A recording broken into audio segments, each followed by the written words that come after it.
اکثر عورتیں یہ سمجھتی ہیں کہ اسلام میں ہر چیز میں مرد کی اجازت ہے، مرد کو حاکم بنایا گیا، مرد کے ہاتھوں میں ہر چیز دے دی گئی ہے۔ عورت کی حیثیت سے دیکھے تو عورت کے پاس تو کچھ بھی نہیں ہے نا، سب کچھ مرد کے ہاتھوں میں ہے، عورت کے پاس کیا ہے، اس طرح سمجھتے ہیں۔ لیکن اگر غور کریں گے، سوچیں گے، صحیح عقل سے اگر سوچیں گے تو عورت کی حیثیت سے دیکھے تو سب کچھ عورت کے پاس ہے۔ گھر بھی عورت کا، شوہر بھی عورت کا، اولاد بھی عورت کے، اپنی اولاد کو بنانے اور بگاڑنے کا اختیار عورت کے پاس ہے۔ اپنے شوہر کو کامیاب مرد بنائے یا ناکام مرد بنائے، یہ اپنے ہاتھوں میں ہے، یعنی عورت کے پاس ہے۔ اگر مرد کو بڑا بنایا تو کیا نقصان ہوا عورت کا؟ مرد کو اگر بڑا بنایا تو نقصان کیا ہوا؟ بلکہ اس سے فائدہ ہی ہوا، بڑے سے بہت زیادہ فائدہ ہوتا ہے۔ کیسے؟ مرد نے گھر دیا، مرد نے حفاظت کی۔ کیوں؟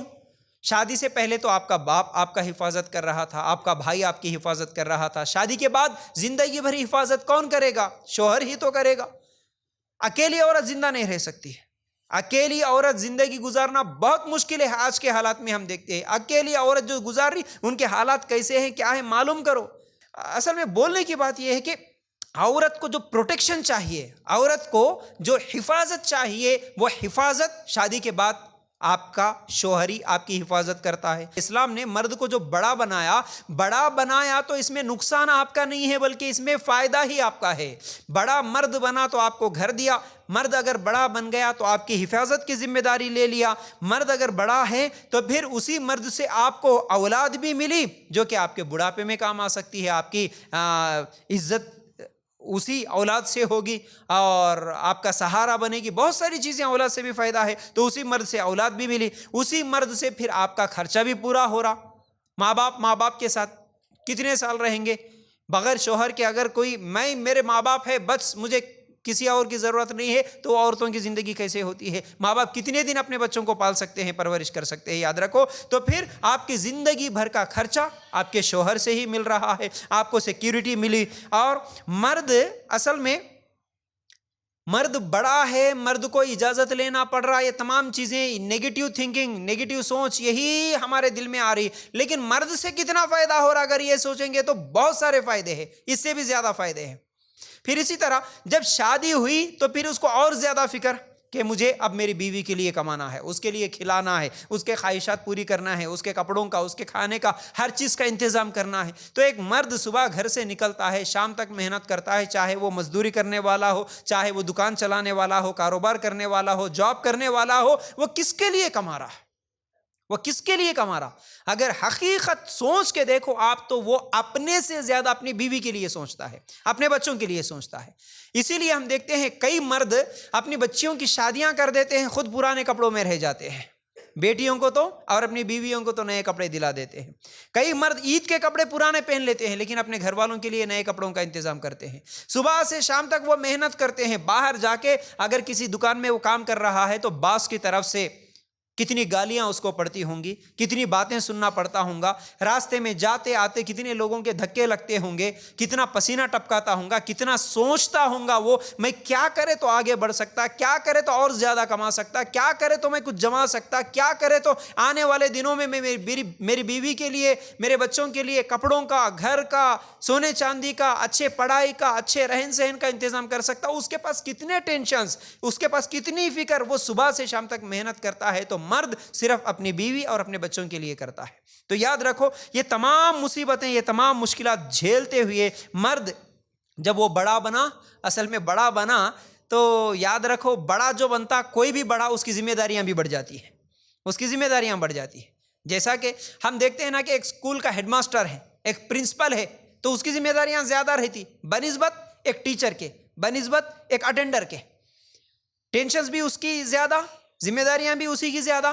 دیکھو، ایک تو کھلانے پلانے کی ذمہ داری، گھر کی ذمہ داری، یہ تمام چیزوں کے ساتھ ساتھ اسلام میں عورت کو جو چاہے وہ کتنا بھی غریب کیوں نہ ہو جی، میں دیکھتا ہوں ادھر کبھی ہر چیز پہ نظر رہتی میری، غور کرتا ہوں ماشاءاللہ، غریب سے غریب آدمی، چاروں طرف صرف ٹین شیڈ، اوپر بھی ٹین، سائڈوں سے بھی ٹین، سب کچھ ٹین شیڈ کا گھر، اتنا غریب ہے وہ باہر میستری کام کے لیے جاتا یا آٹو چلاتا یا رکشہ چلاتا، لیکن اس کی عورت کو گھر سے نکلنے نہیں دیتا، اس کی عورت کے وہ ٹین شیڈوں کے بیچ میں پردہ ڈال کے رکھتا، اور اس کی عورت کو محنت کرنے نہیں دیتا، اس کی عورت کو شام میں آتے ہوئے گوشت لے کے آتا، ترکاری لے کے آتا، چاول لے کے آتا، گھر میں کچھ بھی ہو گیا ٹینشن مرد کو ہے، وہ ایک نوکر کی طرح کام کرتا، اگر اس کو باہر نکلنا ہے تو پھر اپنی گاڑی پہ بٹھا کے لے کے جاتا، کون ڈرائیونگ کر رہا، کون مشکلات جھیل رہا۔ آپ اگر اس طرح سوچیں گے نا، مرد بڑا ہے تو اصل میں وہ بڑے کی طرح نہیں ہے، وہ ایک نوکر کی طرح ہے، آپ کی ہر چیز آپ کو گھر بیٹھے لا کے دے رہا،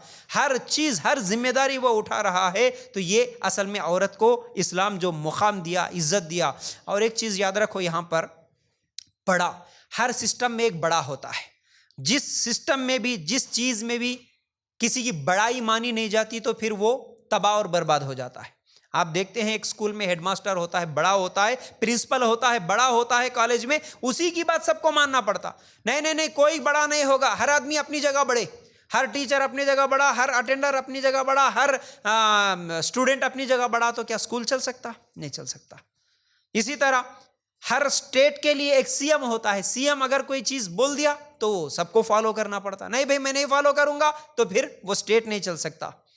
اسی طرح ہر ملک کے لیے ایک پی ایم ہوتا ہے، بڑا ہوتا ہے۔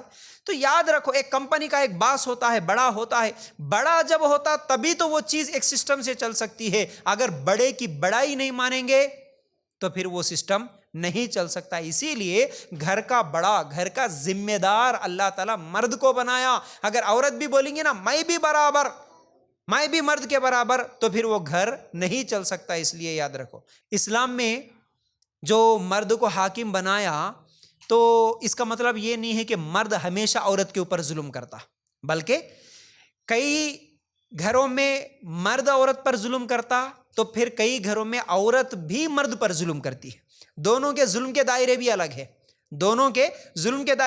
ہے۔ تو جہاں کچھ عورتیں مردوں کے ظلم کی وجہ سے پریشان ہے تو کئی جگہ پر مرد بھی عورت کی طرف ہونے والے ظلم سے پریشان ہے۔ اسی طرح عورت کے اختیارات کا انداز الگ ہے، مرد کے اختیارات کا انداز الگ ہے۔ یہ رب کی حکمت ہے، خاندان کو چلانے کا انداز اللہ کی مرضی ہے، اسی لیے اللہ تعالیٰ نے یہ سسٹم رکھا ہے، اس میں مرد کو بڑا بنا کے رکھا۔ دونوں اپنے آپ کو بڑا سمجھیں گے تو خاندان نہیں چل سکتا۔ اس لیے یاد رکھو، ہم لوگ مشہور لوگوں کے نیوز سنتے ہیں، خاص طور سے ایکٹر، ایکٹریسز، ناچنے گانے والی، پردے پہ آنے والی، یا کچھ کھیلوں میں مشہور ہوئے سے جو عورتیں ہیں، ان عورتوں کی ہم زندگیاں سنتے ہیں، ان کی شادیاں ہونے کے بعد زیادہ دن تک ٹکی ہوئی نہیں رہتی۔ کیوں؟ یہ بھی اپنی جگہ بڑے، اپنے آپ بڑا سمجھتی ہیں اپنے آپ کو، وہ بھی اپنے آپ کو اپنی جگہ بڑا سمجھتا ہے، کیونکہ میں بھی کماتی ہوں تو میں بھی برابر، تم بھی کماتے ہو تو تم بھی برابر۔ تو اسی لیے ان کے بچے ادھورے۔ اب اگر ان کے نام لے لوں تو میں نام لینا مناسب نہیں سمجھتا، یہاں قرآن و سنت کی باتیں ہو رہی تو ایسے گندے لوگوں کے نام اپنے زبان سے لینا، آپ خود جانتے ہیں کتنی ایکٹریسز ہے جن لوگوں کی ایک شادی نہیں ہوئی بلکہ ایک سے زیادہ شادیاں ہوتی ہیں، آج اس کے ساتھ، کل اس کے ساتھ، پرسوں اس کے ساتھ۔ کئی ایسے تو ہیں جو بغیر شادی کی زندگیاں گزار دیتی ہے لیکن ان کی اولاد ہو جاتی ہے۔ تو یاد رکھو، ہر آدمی اپنے آپ کو بڑا سمجھے، کسی کی بڑائی اگر تسلیم نہیں کرے تو پھر وہ گھر نہیں چل سکتا۔